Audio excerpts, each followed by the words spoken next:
up guys? For today's video, pumunta tayo sa kubo ni Kuya Konsi. At nakita natin kahapon ang lalaki ng alon. Titingnan natin kung naapektuhan ba ang kubo ni Kuya Lando.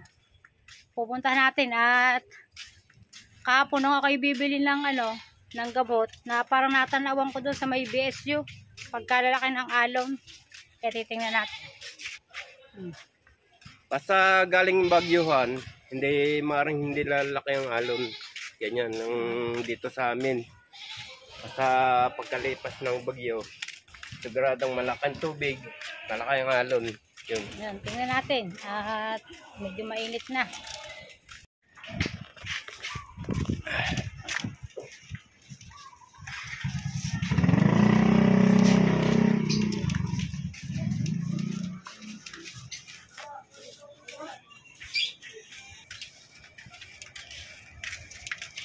Dito pa lang, ang dami ng basura. Itlog ng mga dahon ng talisay.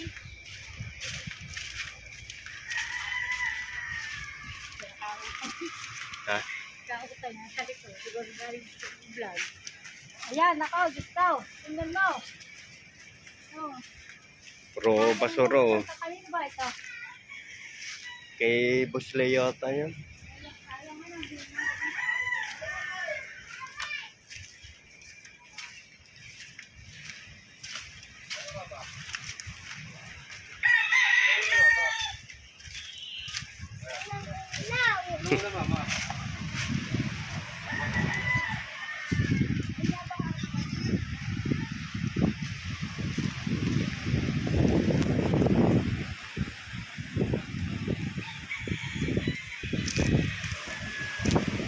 Ang daming basura. Oh. Daming dagat. Daming kahoy. Daming basura.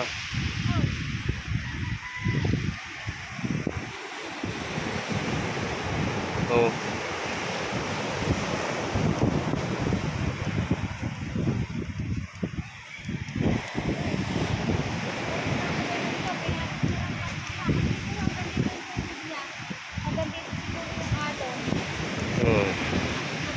Alon, kaya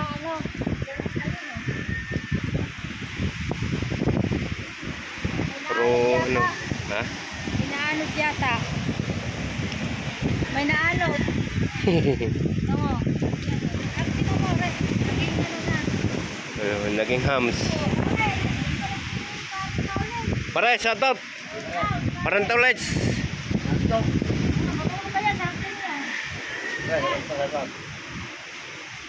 Ito pala ang hanggang dito pala yung ng sa kubo ng Kuya Lando. Kung si Lando, pumunta na rito yung siguro hanggang dito yung tubig kagabi. Kaya nadala ng baha yung mga basura, mga kahoy, basura. Yan. Grabe. Lalo na pag dumating pa yung umepekto na yung bagyong Uwan. Uwan ba yun? Uwan. Uwan. Yuwan ata? Uwan.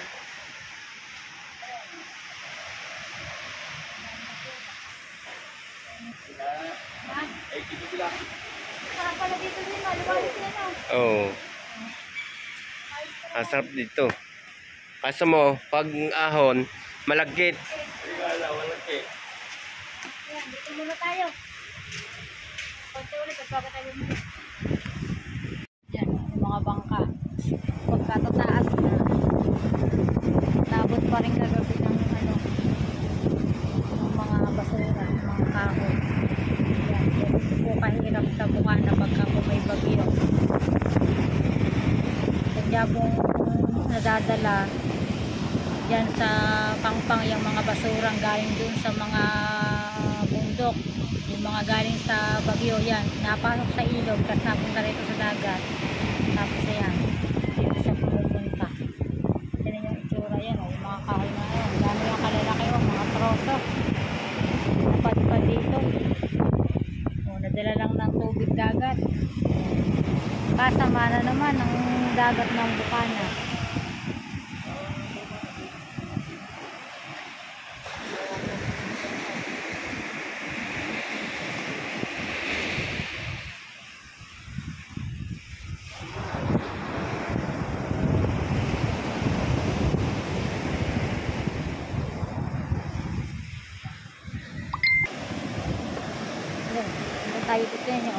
mga kahoy na mga napadpad.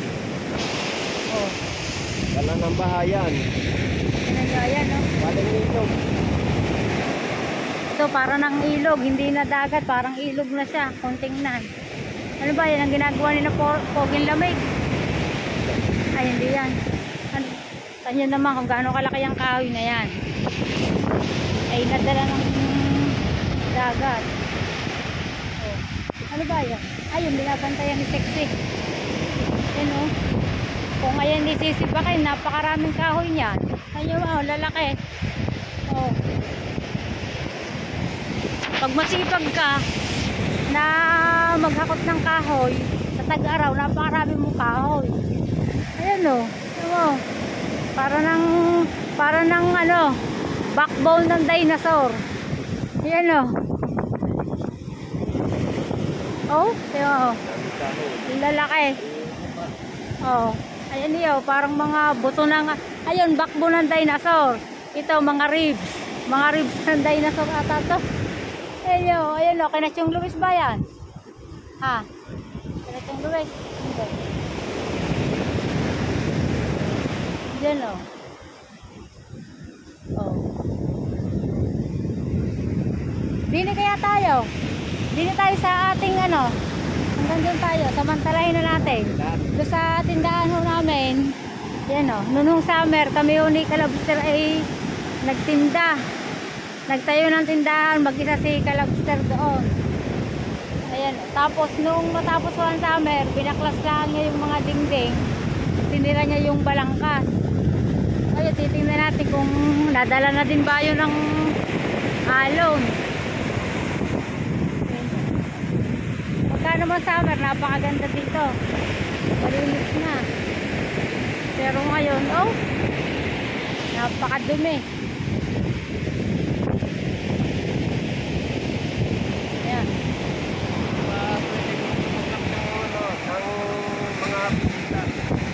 Abay, minsan ay may bisita pa rin eh. Sadyang ako ihanga sa mga bisitang napunta dito. Ay, tingnan mo yung basura yan. Tingnan mo yung basura sa dagat. Tingnan mo. Ayun. Oh.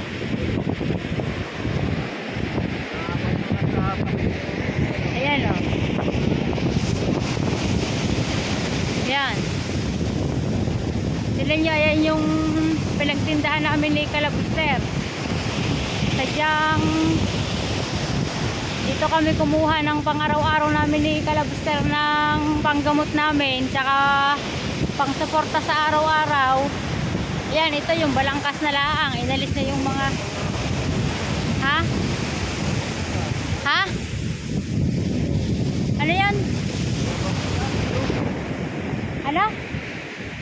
Mga basura, nyog. Oo. Ah, mga nyog. Oo nga. Ayan. Tingnan mo. Ito, ayan o. Matibay, yan o. Hindi natinag. Ang gawa yan si Kalabster mag-isa. Sinaga niya yan. Talagang maayos din naman niya yung ano, kita. Hindi man ako ganun pa kasanay tinda sa ano, sa dagat. Ay di marami naman akong natutunan na may apply ko sa susunod na summer. Inalis ko lang mga dingding at saka bubo. O yan o. Para hindi ano ng hangin. Hindi paslarin ng hangin. Yan o. Ilang buwan din tayo diyan.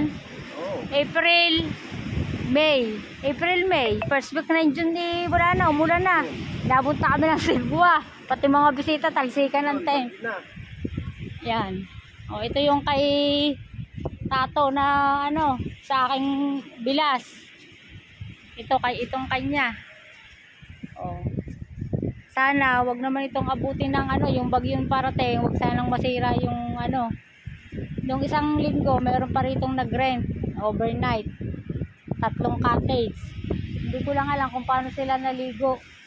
Sa style na ito ng dagat, kung paano sila naligo. Sadyang pagka ganitong panahon, yan, itong pinagkakakitaan ng iba, yan, tigil. Iintayin ulit, tapos mga December po, ayusin na ulit itong mga cottage kasi umpisa na uli ng summer. Ayaw makabukas.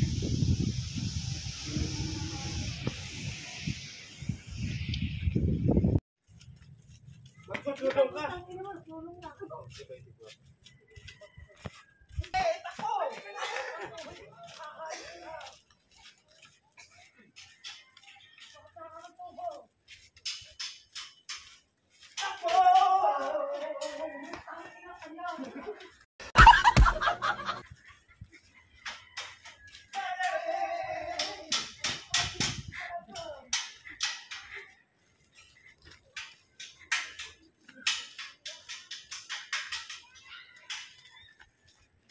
Bilisan mo!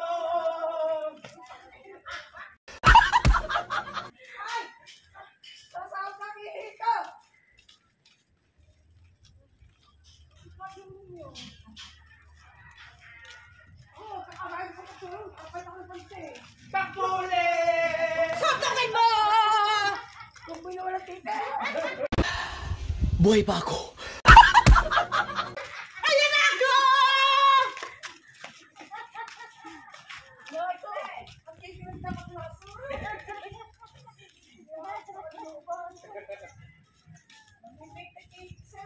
Takbo!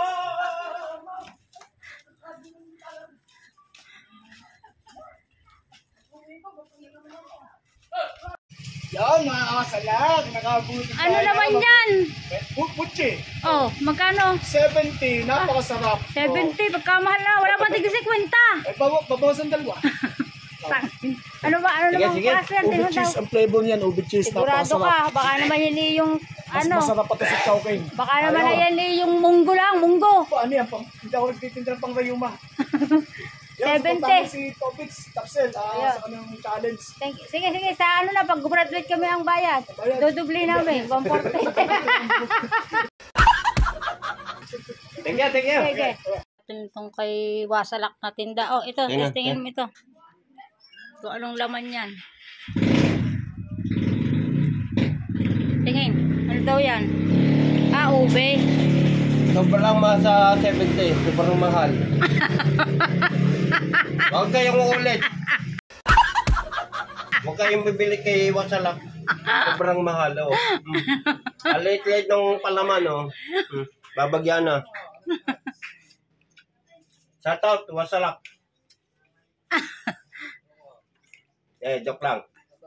Anong Masarap in fairness. Masarap. akanggaw?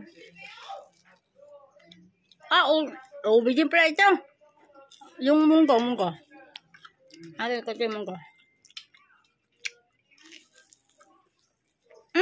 Siyempre, ube ko yung... Ay, ube, Chris. Ube cheese. Lahat ube. Ang nasa isip ko ba, may munggo. Ube cheese. Sarap. Harap na ako. Harap na ako.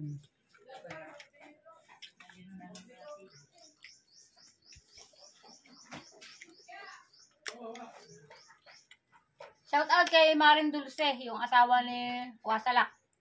Masarap. Masarap siya, in fairness. May nabilan ako dati ng ganito. Antigas. Ito, masarap. Tama si Wasalak, masarap nga. Sarap. Pumunta naman tayo kay Marjorie. Yan, isasauli natin yung 360 natin na hiniram. Gagamitin sana natin ng pagpunta sa Burias Island. Hindi na ipinagamit ni Kapakpak at yun na lang daw kanyang GoPro ang gagamitin. So ito yung kalagayan naman. Ito naman yung kalagayan ng doon sa dito kay na Marjorie. Kaya medyo mahirap din to pagka natuloy itong bagyo na uwan at siguradong ito ay aapaw. So tingnan natin kung anong ginawa ding paghahanda ni Marjorie. Tingnan nyo naman. Napaka dumi sadya. At ito ay isa sa nagiging dahilan kung bakit nagkakaroon ng dengue. Kasi dito namamaha yung mga lamok. Yan. Tapos kakagat sa mga tao. Kaya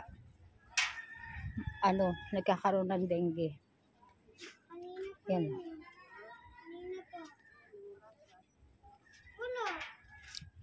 Tingnan natin kung nandito dito si Marjorie kasi hindi ko siya natawagan. Tingnan nyo. Okay. Op.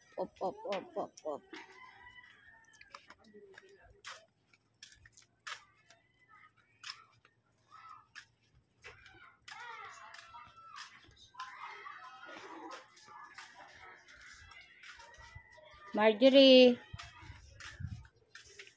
Marjorie. Marjorie.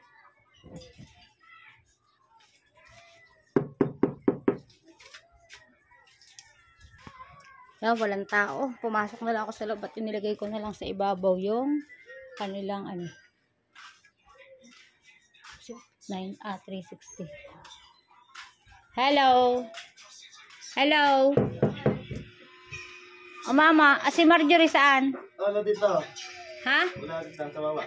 Sa wawa. Sinauli ko yung 360. Nilagay ko sa ibabaw ng Durabox ha. Gay.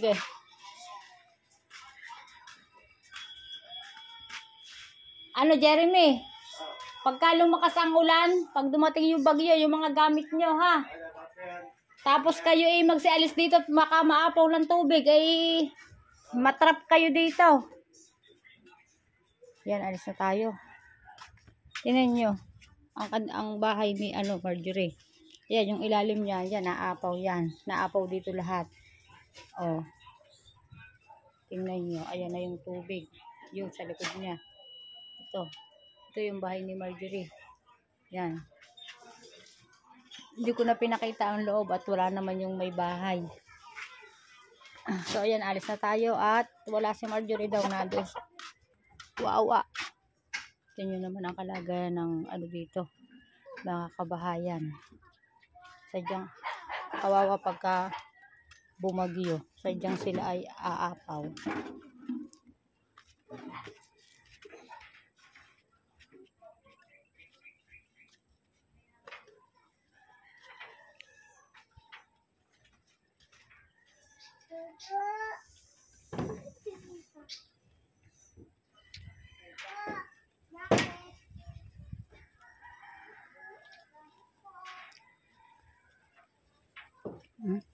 Yan naman.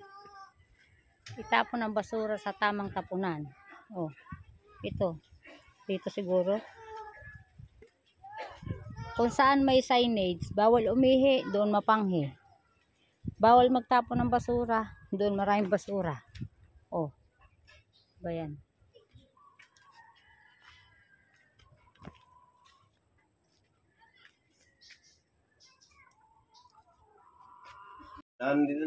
Nandito na kami sa bahay at kapag namin paglakad sa tabing dagat kay Konsal na Kubo, umikot kami doon sa kapatid ni Tapsel. Doon kami lumabas ng karsada kaya hapo. Oh, hindi na sanay maglakad. Hindi na sanay maglakad sa tabing dagat at talagang nahapo na. Oh, yun. Tapos ako naman, nagpunta kay Marjorie.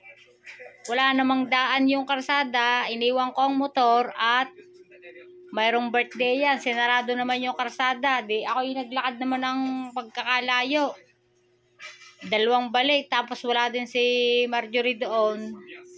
Ay di, nasa nasa wawa. Ayun, at sinabihan ko yung kapatid. Sabi ko baka ulan ng malakas ay ihanda ang mga gamit at siguradong aapaw na naman sa kanila. Kaya nga, laging nabaha doon, konting ulan, baha agad. Kaya paghanda ng ang bagyong darating. At konting ulan, talagang lubog ang lugar na yun. Lalo na ngayon, sabi sa balita, matubig yung ulan. Maulan. Kaya doon kay na Marjorie, sadyang apaw-apaw, lampus-lampus tao, ang doon, ang tubig. Ay wala si Marjorie, sasabihin ko sana yung mga gamit nila, mag-impake na ng mga mahahalagang mga gamit ng mga bata. Saka itaas ang mga gamit sa mataas na lugar. Tapos ayun, nakita nyo naman kanina, yung ilalim ng bahay nila, sadyang tubig na yun. Talagang itinayo yung bahay doon mismo sa tubigan. Napagod ako. Dating dating palakayan, palasdaan. Dating pangawilan yun namin ng kabataan. Nangangawil kami doon, tilepe ang nahuhuli. Ngayon, pag nangawil ka, ang mahuli mo, diaper. Yun. So ayan, dito lang namin tatapusin ang aming video. Ayan, yeah. maraming salamat ulit sa mga sumusuporta sa amin. At patuloy na sumusuporta yung simula noon, yung dati pang kami nag-vlog. At hanggang ngayon ay hindi pa rin po kami nakakalimutan. Yan, pasensya na po kayo kung minsan po napapansin ninyo ang salita po ni Kalabster ay medyo parang bulol-bulol. Kasi Nga po. siya po ay na mild stroke. Buti nga po at siya po ay nakarecover. Dati po ay hindi po siya halos nagsasalita. Tapos wala pong lakas yung kanyang kanang braso. Ayan, ngayon, yun yung nakahawak sa cellphone namin. Ayan. Kaya thank you Lord. At siya po naman ay nakarecover. Kahit po yung salita niya may bulol na kaunti, ay sobrang sobrang pasalamat po namin. Sadya po siya ay nakarecover. Ayan nga po. Ayan, maraming salamat po. Kaya pasensya na po kayo kung minsan po siya ay Bulol. nabubulol. Yun. Thank you po. Thank you po. Thank you po. Thank you po sa panonood sa aming mga video kahit walang kakwenta-kwentang video na. Tsaka yung mga nagpapakulay, thank you po sa lahat sa inyo. Shout out po kay Thank you Kuyang Emmet. Ayan, shout out po sa inyo lahat. Bye-bye po. Thank you po.